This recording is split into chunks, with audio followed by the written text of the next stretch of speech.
Mi nombre es Viviana Loya y en esta ocasión voy a presentarles los resultados obtenidos de la investigación realizada durante estos 4 meses acerca del derecho a la educación intercultural en Ecuador. El derecho a la educación intercultural se ve reflejado en la Constitución ecuatoriana de 2008, desde su artículo número 1, en el cual se menciona que el país es, entre otras características, intercultural y plurinacional. Esto en el marco del reconocimiento de las culturas ancestrales y supervivencia. Complementando este reconocimiento, se aprecia en el artículo 57 la propuesta del país por mantener, proteger y desarrollar los conocimientos colectivos, sus ciencias, tecnologías y saberes ancestrales. Por otra parte, en lo relacionado a la educación, en el artículo 14 se busca desarrollar, fortalecer y potenciar el sistema de educación intercultural bilingüe, con criterios de calidad, desde la estimulación temprana hasta el nivel de educación superior, conforme a la diversidad cultural, para el cuidado y preservación de las identidades, en consonancia con sus metodologías de enseñanza y aprendizaje. Finalmente, en el artículo 357, numeral 9, se garantiza que el sistema de educación intercultural bilingüe, en el cual se utilizará como lengua principal de educación la de la nacionalidad respectiva y el castellano como idioma de relación intercultural, bajo la rectoría de las políticas públicas del Estado, y con total respeto a los derechos de las comunidades, pueblos y nacionalidades.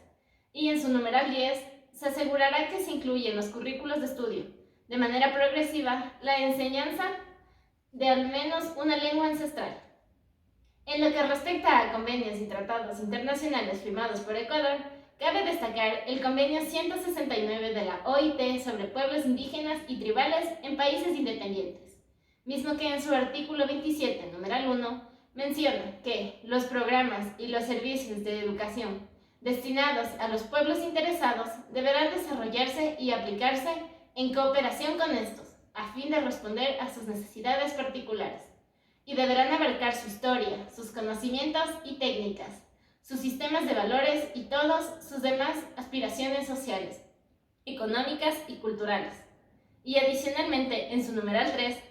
que además los gobiernos deberán reconocer el derecho de esos pueblos a crear sus propias instituciones y medios de educación, siempre que tales instituciones satisfagan las normas mínimas establecidas por la autoridad competente en consulta con esos pueblos. Deberán facilitárseles además los recursos apropiados con tal fin. Otra fuente normativa que resalta la importancia de la educación intercultural es la Declaración de las Naciones Unidas sobre los Derechos de los Pueblos Indígenas, la cual menciona en su artículo 14 que los pueblos indígenas tienen derecho a establecer y controlar sus sistemas e instituciones docentes que impartan educación en sus propios idiomas, en consonancia con sus métodos culturales de enseñanza y aprendizaje. En este ámbito, la Conferencia Regional de Educación Superior de América Latina y el Caribe, en su apartado acerca de la cobertura y los modelos educativos e institucionales, se refiere a que, dada la complejidad de la demanda de la sociedad hacia la educación superior, las instituciones deben crecer en diversidad, flexibilidad y articulación, y además se deben promover la diversidad cultural y la interculturalidad en condiciones equitativas y mutuamente respetuosas. El proceso histórico por el cual ha atravesado este derecho inicia tras la separación del Ecuador de la Gran Colombia en el año de 1830. El derecho a la educación forma parte del nuevo cuerpo normativo como una obligación del Congreso de promover la educación pública, tomando en cuenta las restricciones aceptadas por la sociedad, mas no como un derecho en sí. En 1871 se dispone que adquiera un carácter de gratuidad y obligatoriedad en todo el territorio. Es para 1897 que se incluye a este derecho la libertad de enseñanza, su gratuidad y el derecho de los padres a escoger la forma de educación de los menores. Uno de los hechos más relevantes alcanzados en 1929 es el acceso a la educación de la población indígena. Es en este mismo escenario que se incluye dentro del presupuesto estatal anual. Dentro de un proceso de continuo cambio en la sociedad ecuatoriana, tras varios años de lucha constante, se logra alcanzar la educación intercultural bilingüe en 1998, tras la promulgación de una reforma a la Ley Orgánica de Educación. A partir de este acto, tal como lo menciona Gaitán Villavicencio, implicó reconocer la diversidad sociocultural existente en la formación social, como la supervivencia histórica de las ancestrales instituciones de pueblos y nacionalidades indígenas, y la vigencia contemporánea de estas en la cotidianidad de la vida colectiva. Desde el año 2008, con la promulgación de la última Constitución, este derecho se incluye como uno de los objetivos del buen vivir, de tal forma que se garantiza la igualdad e inclusión social, involucrando no solo a los agentes dotadores de conocimiento,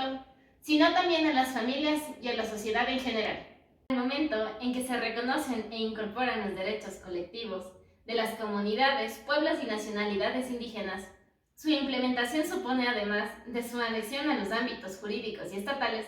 la maximización de la interculturalidad en los ámbitos sociales, educativos y de acceso a las mismas posibilidades respecto de los pueblos que han sido debidamente reconocidos por el Ecuador. A continuación se presentarán 5 claves teóricas que nos permiten comprender de mejor manera este derecho. La primera es la teoría de la telaraña política. A través de esta, es posible comprender la manera en cómo este derecho se vio influenciado y se fue extendiendo principalmente a lo largo de los países sur- y centroamericanos. Esto es muy importante porque nos muestra que implica un proceso sistematizado para la eliminación paulatina de fronteras culturales y de conocimiento, gracias a las frecuentes posibilidades que facilitan un acceso al sistema educativo intercultural. Permite además enfrentar nuevos desafíos, generar una educación que se irradie desde el entorno particular a uno de carácter universal. El segundo es el hábitus de Bourdieu, ya que se constituye como una práctica social que busca a través de la educación superar el problema individual mediante la interiorización de la sociedad en la persona. Es con las prácticas culturales cotidianas que las estructuras internas se reflejan en sus actos, desde los más sencillos a los más complejos. La tercera clave es la relación del Estado con el derecho. En vista de que al promulgarse los derechos colectivos de las nacionalidades y pueblos indígenas respecto al ámbito educativo, se ha alcanzado una verdadera relevancia frente al hecho de obtener el reconocimiento de los derechos de estos y su interconexión con la cosmovisión europea, sin descuidar su existencia y la influencia de sus costumbres como aspectos individualizados, que permiten incluir aspectos y personas que deseen incorporarse a este sistema educativo. La cuarta clave es la teoría del péndulo. En relación a esta, se pueden verificar en qué casos, de acuerdo a la orientación política de los gobernantes, el derecho a la educación intercultural se ve en mayor o menor medida efectivizado. Esto es importante si tomamos como referencia el caso Amauta Ebasi, Institución de Educación Superior Intercultural que fue creada en el año 2003 con el objetivo de brindar una educación superior basada en los saberes ancestrales, en medio de un gobierno de centro derecha, como parte del proceso de inclusión de los sectores excluidos. Sin embargo, es para el año 2013 que en medio de un gobierno de izquierda se decide cerrarla por completo, propugnando que ésta no ha cumplido con los estándares requeridos, aunque esta decisión puede haber respondido a discrepancias con el movimiento indígena ecuatoriano. Sin embargo, es en el año 2018 que tras un cambio de mandatario, aunque con la misma ideología política, se logra programar la reapertura de la misma para el año 2020, como una universidad pública que promueve la diversidad étnico-cultural del país. La quinta clave es el problema del costo social.